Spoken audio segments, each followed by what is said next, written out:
मङ्गलं भगवान् विष्णु मङ्गलं गरुडध्वज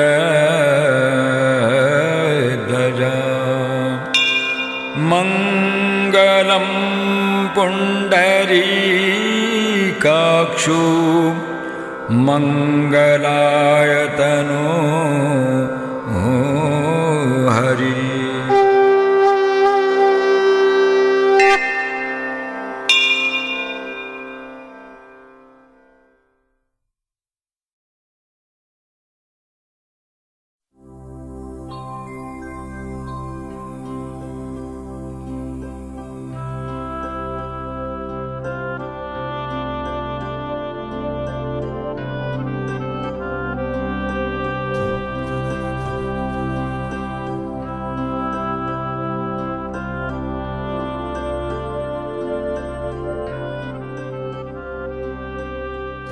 Essence of the Vedas. The word Veda is derived from the Sanskrit root word Vid, meaning to know. They were revelations that occurred to the Vedic rishis in deep meditation. So ancient are they that they are also referred to as Apurushiya, not authored by man, and Anadi, without a beginning in terms of time. They came to us in the form of Suktam, which mean beautiful statements. They are regarded as the supreme authority, the scripture that forms the core and foundation of Hinduism.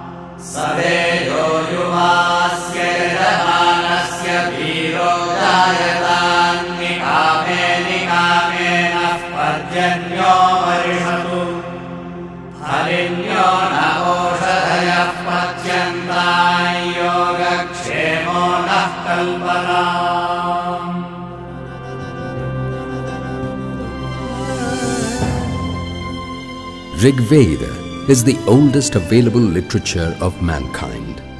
The word Rig in Sanskrit means praise, and the hymns of the Rig Veda are an expression of adoration and worship addressed to the various Vedic deities such as Indra, Agni, Soma and Surya. They reflect a devotee's relationship to the deities as a friend, as a child to his parents, or as a servant to his master. The introduction of this concept represents the beginning of Vedic philosophy.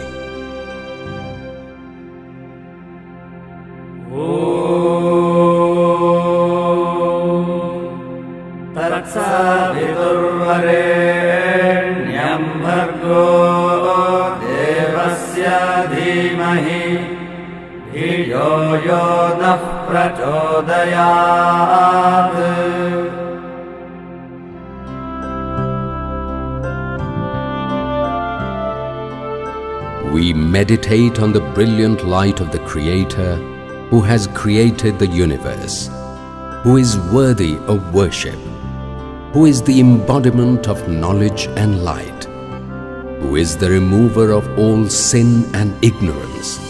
May He enlighten our intellect.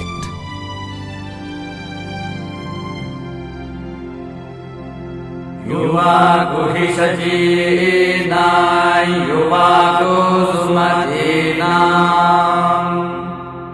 Bhuya Baba Jadavna.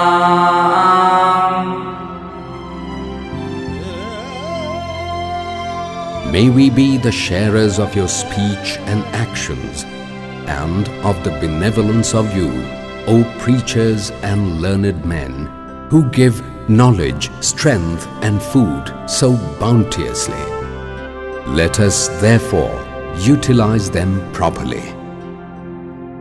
Tvamagna urusham saya vaghade sparhayadreknah paramam vanoshitat आर्द्रस्य चित्प्रभातिरुच्यसे पिता प्रपाकंशास्य प्रदिशो विदुष्टरः.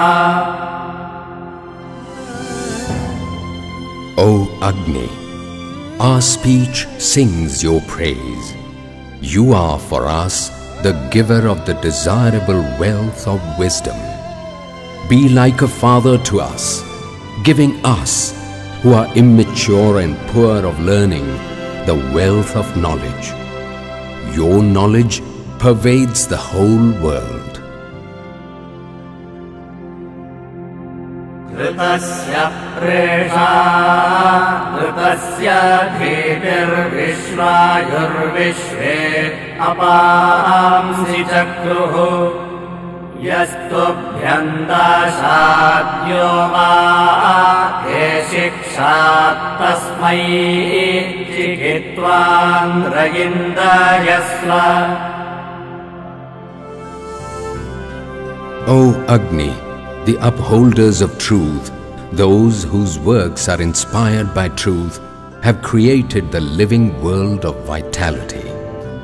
You know those who surrender to you and desire to learn from you. Let light and knowledge flow into them.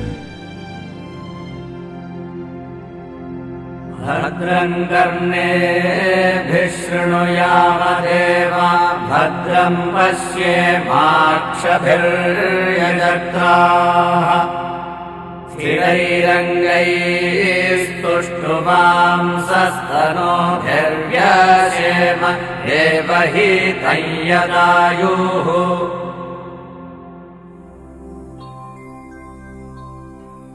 O gods, may our ears listen to the good. May we, surrendering to you, see the good with our eyes. With firm and able bodies and limbs, may we live our lives, devoting ourselves to the divine.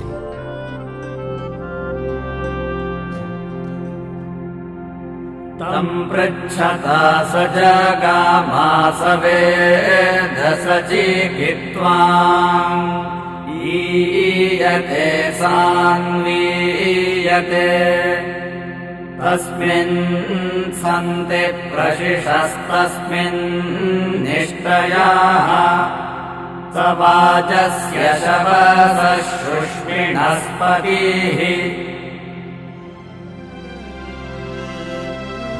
Ask Agni. He moves everywhere. He knows. He is the conscious one. He alone can lead you. In him lies true instruction and a life full of meaningful enjoyment. He is the God of valor, vitality and austerity. Indrashreshtha nidravina nidhehi chittindakshasya subhagatvamasme osham rayinam tanunam svatmanam vachasudinatvamanham. O Indra, give us the highest of riches, the skill and knowledge for action. Give us well-being and the vigor of vitality to our limbs. Protect us against injury. May we become sweet of speech, and may our days be days full of light. Etavo ashmyudyataya jatraha atakshandaya bodhavyasesam श्रवस्य वो वाजञ्जगानाः सप्तिर्नरध्यो अहधीतिमश्याः।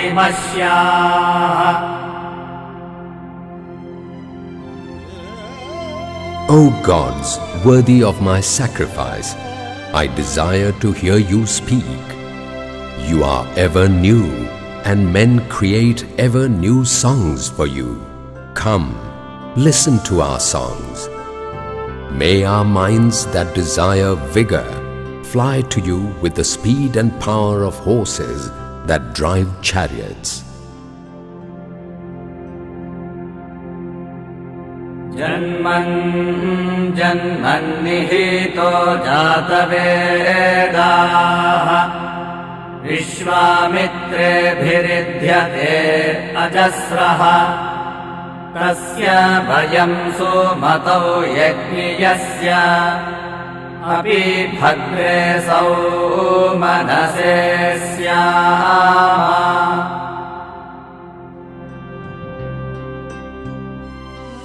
Agni, the all-knowing, lives in every living being.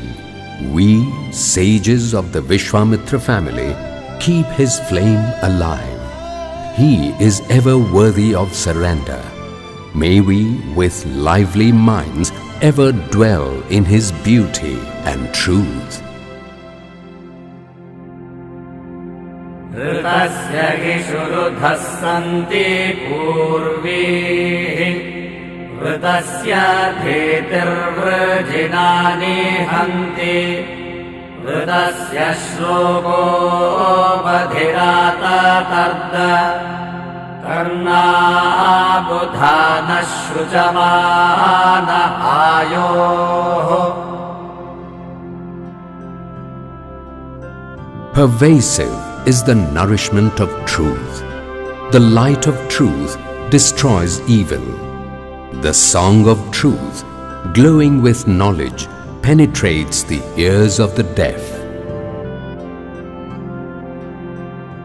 यो देवो देवतमो जायमानः महोवाजेभिर्महद्भिश्च शुष्मैः तथा नो वज्रं बाह्वो रुषन्तम्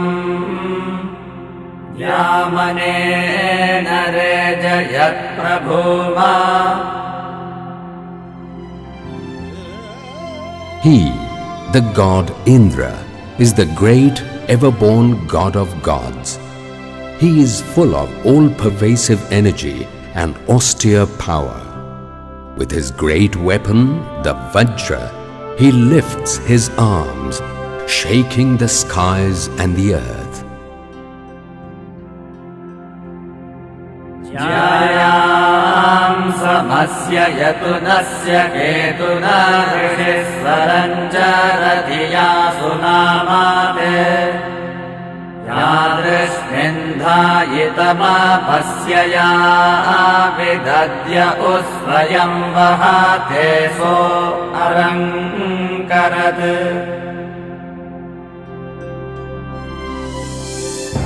The sages sing songs pronouncing your name, O great and moving sun god in the heavens, the god who can be seen. Whatever you put your mind to, you achieve through your action. He who contains both the action and its fruit within himself really acts. अग्ने पवस्वस्वपा अस्मे वर्चस्सु वीर्यम् दधद्रयिं महिपोषम्।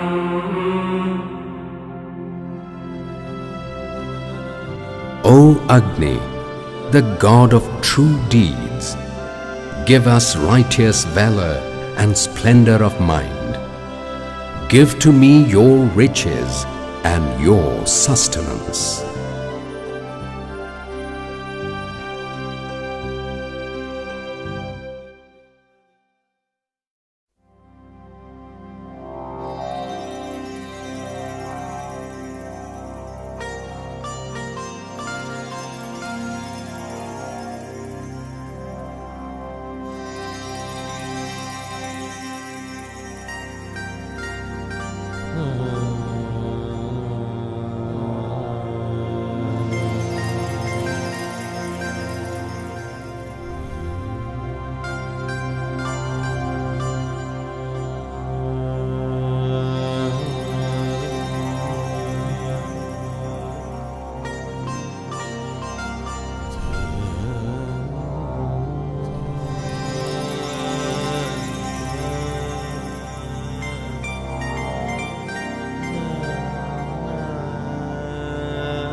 Yajurveda.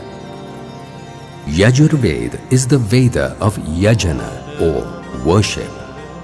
Humans are inspired to translate good thoughts into action.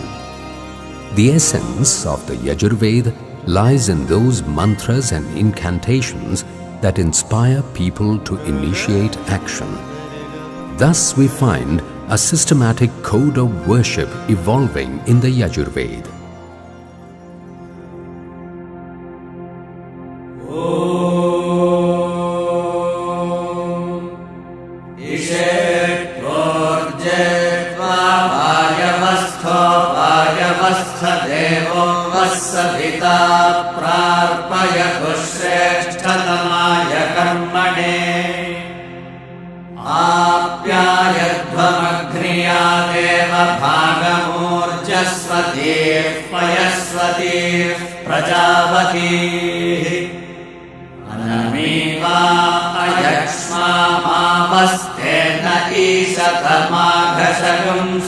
रुद्रस्य हेतिः परिवो वृणक्तु Dhruva अस्मिन् गोपतौ स्यात बह्वीर्यजमानस्य पशून् पाहि. O Lord, we pray to you for strength in our daily bread.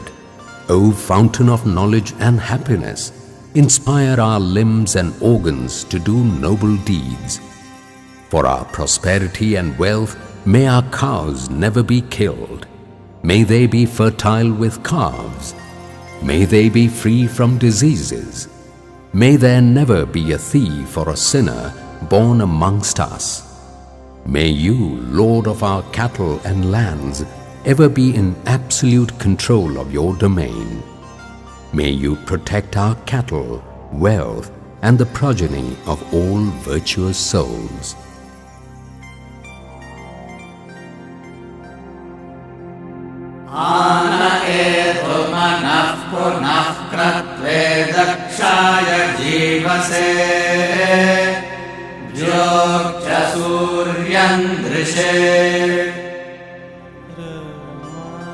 May we be born again and again with a mind capable of doing virtuous deeds, of acquiring strength and longevity, and of being engaged in the constant contemplation of God.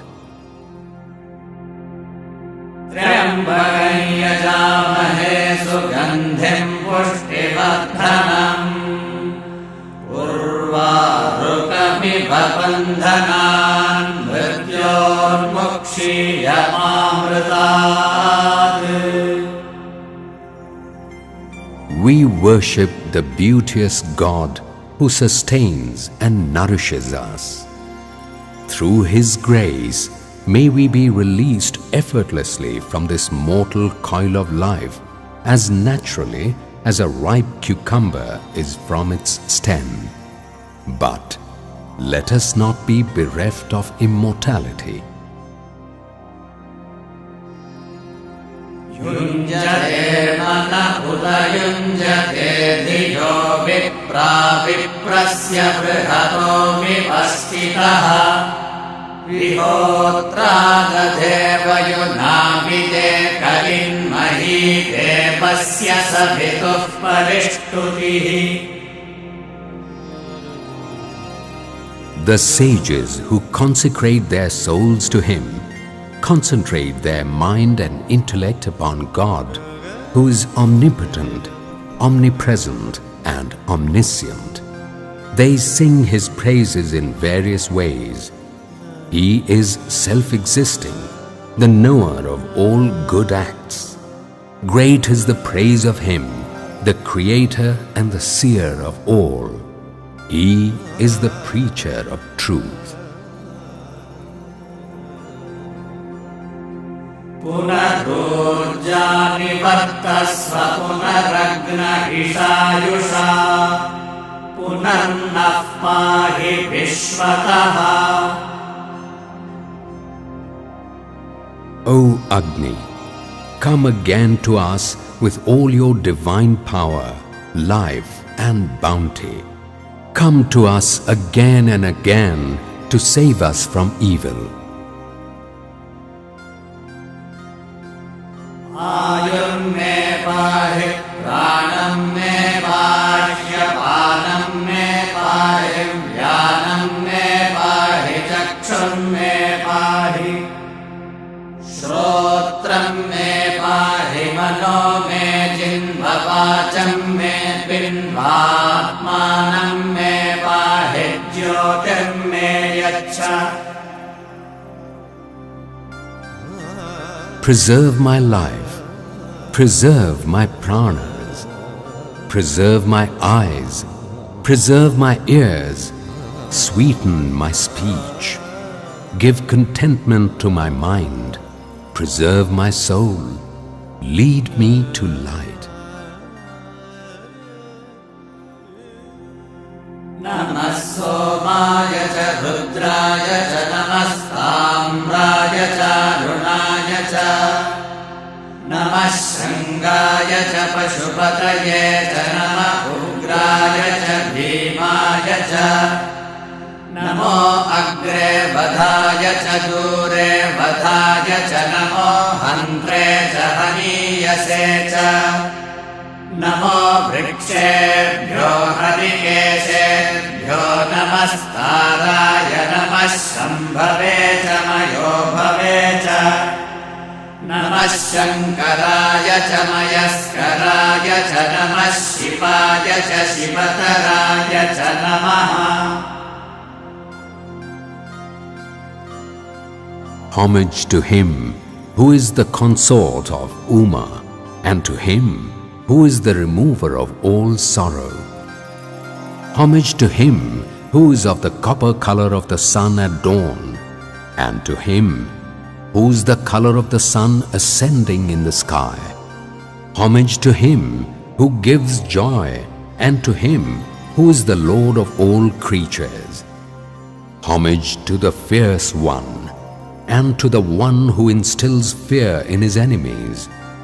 Homage to him who slays his enemies within reach, and to him who slays his enemies from afar.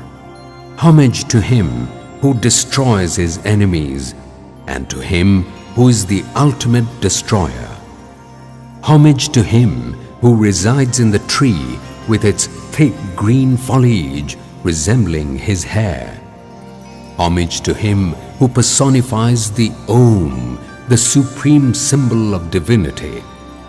Homage to him who is happiness in this world and in the one beyond. Homage to him who bestows the pleasures of this world and of the world thereafter. Homage to him who is auspicious, and to him who makes those who attain him auspicious. Ayur-yajnena kalpatam, prano-yajnena kalpatam, apano-yajnena kalpatam, vyano-yajnena kalpatam, chakshur-yajnena kalpatam, vishrotrayajnena kalpatam, mano-yajnena kalpatam, vag-yajnena kalpatam, atma-yajnena kalpatam, yajno-yajnena kalpatam. May our lifespan be shaped through this yajna. May our breath be shaped through yoga. May all our pranas be shaped through this yajna. May our eyes, ears and speech be shaped through this yajna. May our mind and our soul be shaped through this yajna. May the Brahman himself be shaped through this yajna. May light be shaped through this yajna. May heaven, the world of light, be shaped through this yajna. May what is left behind be shaped through this yajna. May this sacrifice itself be shaped through this yajna. Swaha. तच्छंयोरावृणीमहे गातुं यज्ञाय गातुं यज्ञपतये दैवी स्वस्तिरस्तु नः स्वस्तिर्मानुषेभ्यः ऊर्ध्वं जिगातु भेषजम् शन्नो अस्तु द्विपदे चतुष्पदे ॐ शान्तिः शान्तिः शान्तिः।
Samaveda.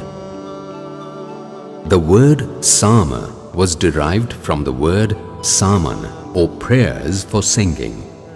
The Samaveda takes the hymns of the Rig Veda and places them in patterns of notes and music.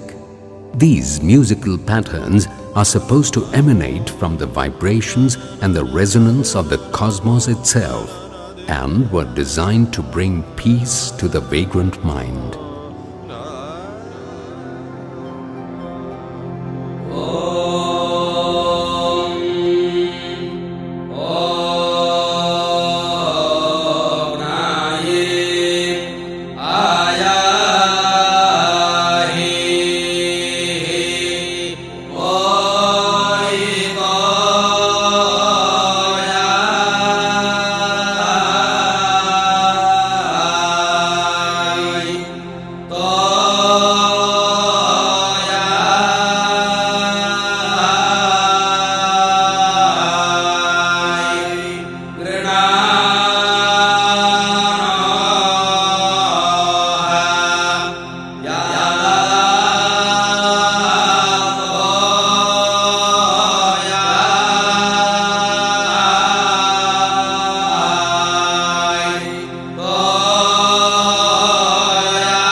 O Agni, come, accept our offerings.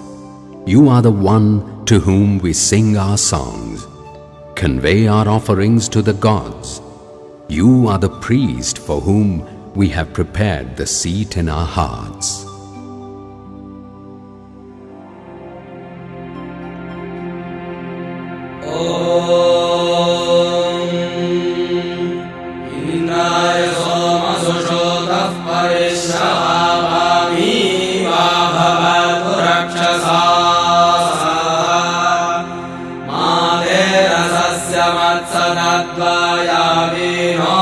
द्रविणस्वन्त इह सन्विन्दवः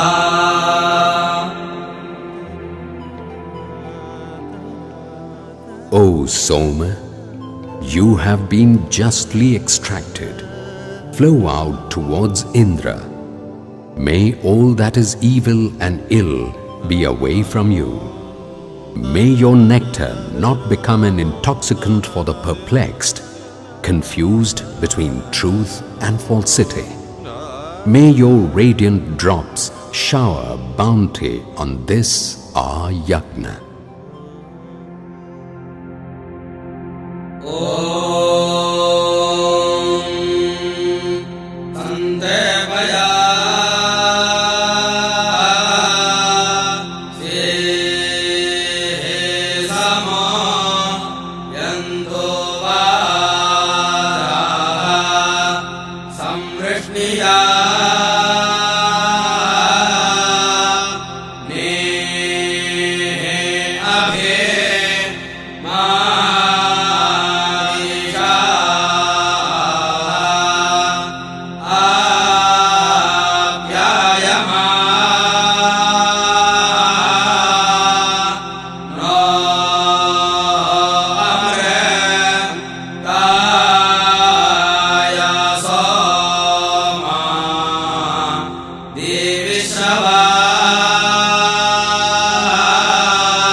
O Soma, may the milk of inner strength blend with you.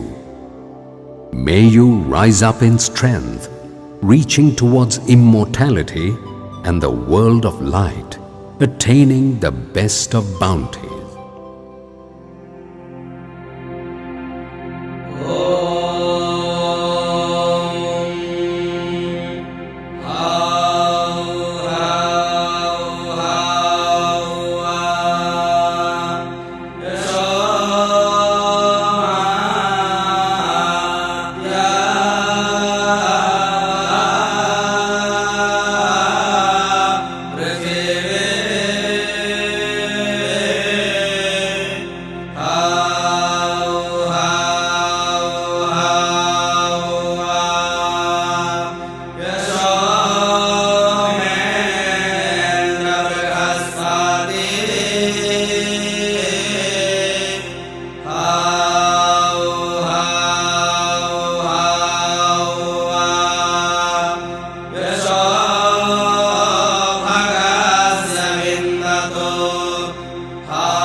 May heaven and earth make me glorious.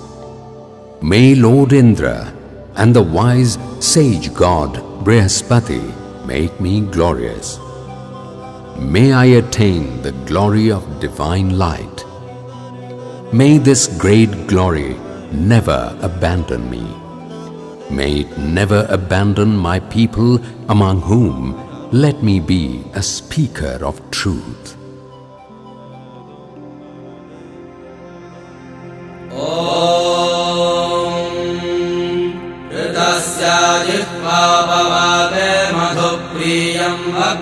भक्तापदर्धियो अस्यादाभ्यः दधाते पुत्रः पित्रोरवीज्याम्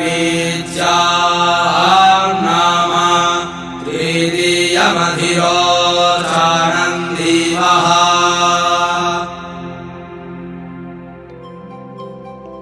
The sweet beloved nectar that flows from Soma is the very tongue of truth. The invincible Lord resonates in our minds. The son knows not the inner name of his parents, being carried away by a third name, immersed in the immense light of heaven.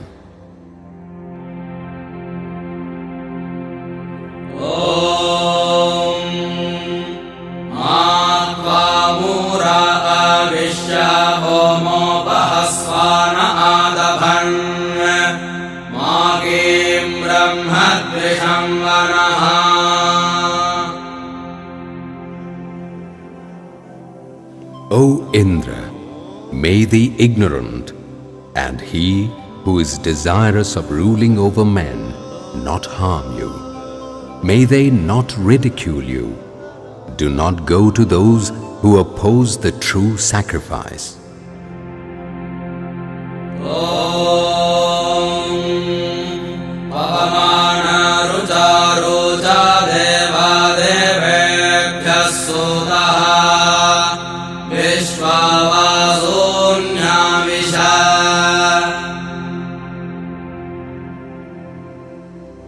O Soma, pure flowing, radiant with light, O God, made ready for the gods, come into us with all the wealth of light.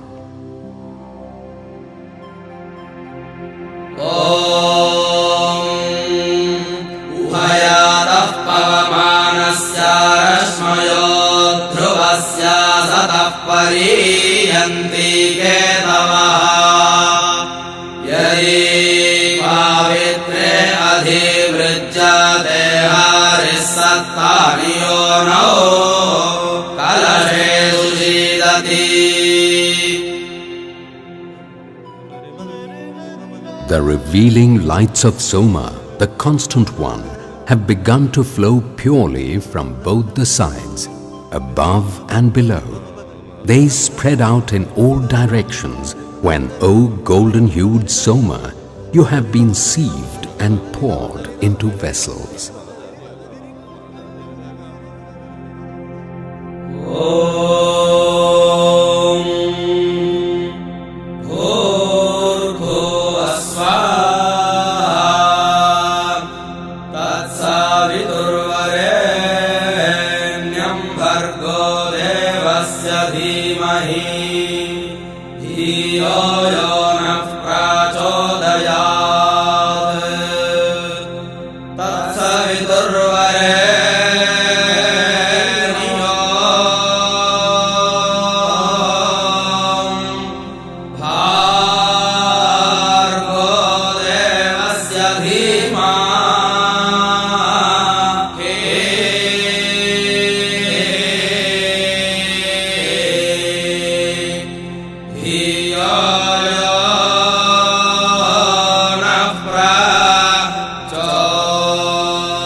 We meditate on the brilliant light of the Creator who has created the universe, who is worthy of worship, who is the embodiment of knowledge and light, who is the remover of all sin and ignorance.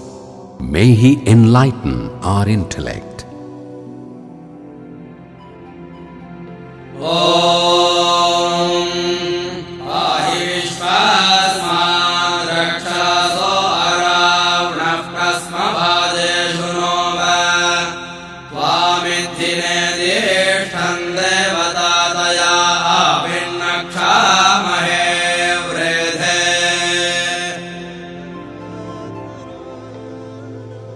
O Agni, Protect us from evildoers and from those who are incapable of giving. Defend us in our battles. You are the closest to us, our friend. We reach out to you to lead us to the gods and for our own elevation.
Atharva Ved. On a more earthly level, Atharva Ved touches upon subjects like our society and social structure, the science of yoga, the human physiology, its different ailments and their cure, and so on. But the word Atharva means that which is unwavering, unchanging. Thus, on a more spiritual level, the Atharva Veda expounds universal truths of the oneness of the universe, the way to live in communion with it, and finally to merge with the Supreme.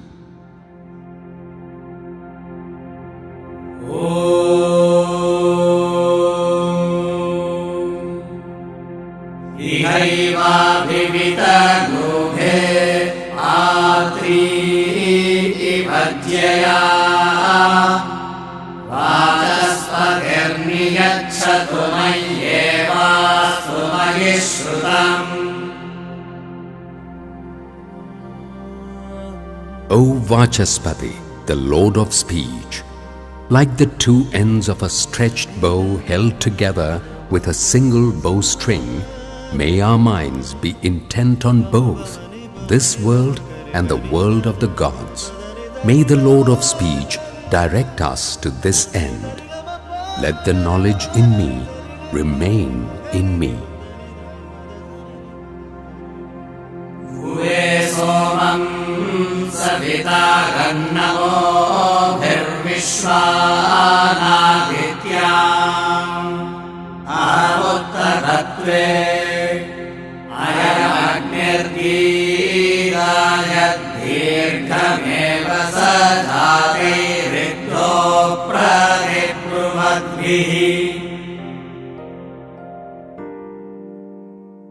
With my sacrifice, I invoke Soma, the drink of immortality, Savitar, the sun god, and all the Adityas for power and well-being. Let this holy fire, kindled by me and my kinsmen, blaze long. May it not be dimmed by those who speak against me. Prataragnim pratarindram bhavamahe pratarmitra varuna pratarashvina pratarbhagam bhushanam brahmanaspatim pratasoma mutarudram bhavamahe. It is morning, and we invoke Agni. We invoke Indra, and we invoke Mitra and Varuna. We also invoke Bhaga. We invoke Pushana and Brahmanaspati. We invoke Soma, and we invoke Rudra.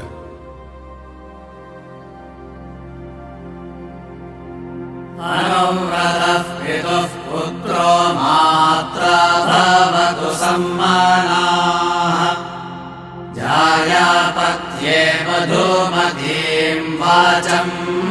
वदतु शन्तिवा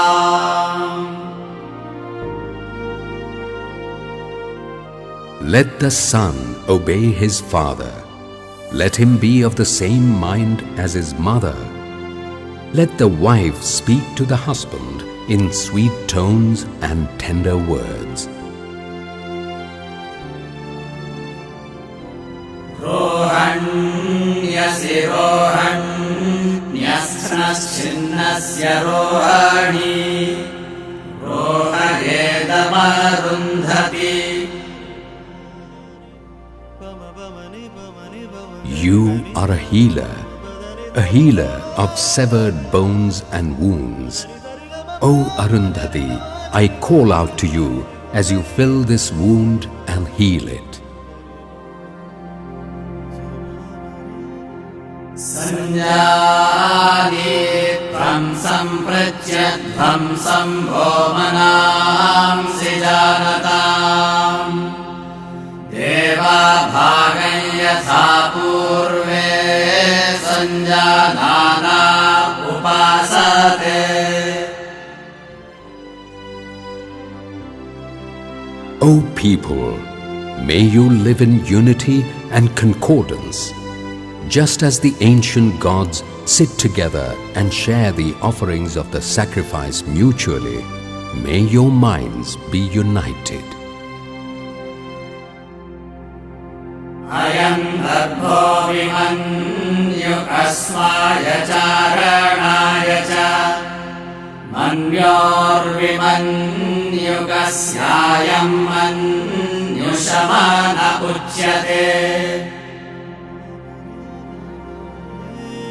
Behold this grass called Darbha, the dispeller of all anger, both of one's own and of the stranger.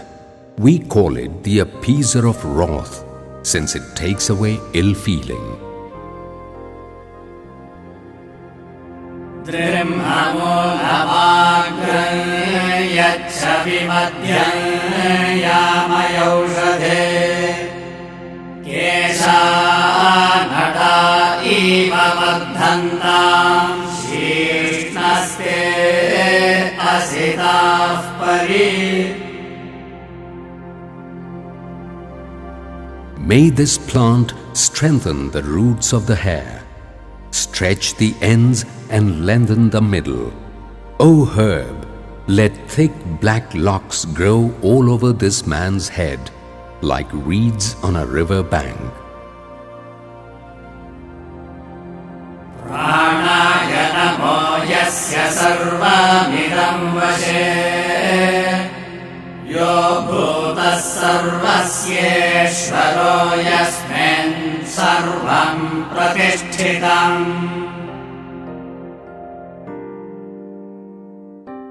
We offer our homage to Prana, the vital breath which controls the world.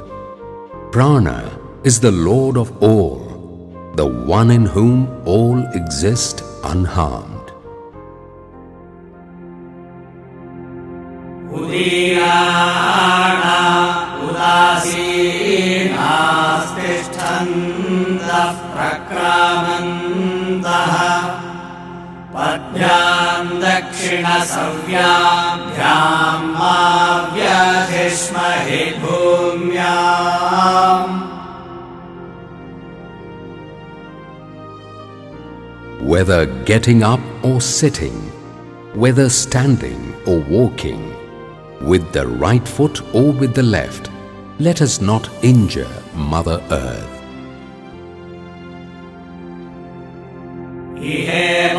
Ihemavindra sangoda chakravake vadampati prajayainau swastakau vishvamayurvyashnutam. O Lord Indra, may you bring together this newly married couple in the same manner as a pair of Chakravaka birds. Let them enjoy marital bliss and along with their progeny live a full life. Udyate namah udayate namah उदिताय नमः विराजे नमः स्वराजे नमः सम्राजे नमः We offer our obeisance to the rising sun. We offer our obeisance to the sun about to rise, and to the sun that has arisen. We offer our obeisance to the sun who rules far and wide. We offer our obeisance to the sun who rules himself and who rules the world. पश्येम शरदः शतम् जीवेम शरदः शतम् बुद्ध्येम शरदः शतम् Röhm शरदः शतम् पूषेम शरदः शतम् भवेम शरदः शतम् भूयेम शरदः शतम् भूयसी शरदः शतात् May we see 100 autumns. May we live 100 autumns. May we be wakeful for 100 autumns. May we attain wisdom for 100 autumns. May we be well for 100 autumns. May we adorn 100 autumns. May the autumns be more than 100. May we accomplish all this.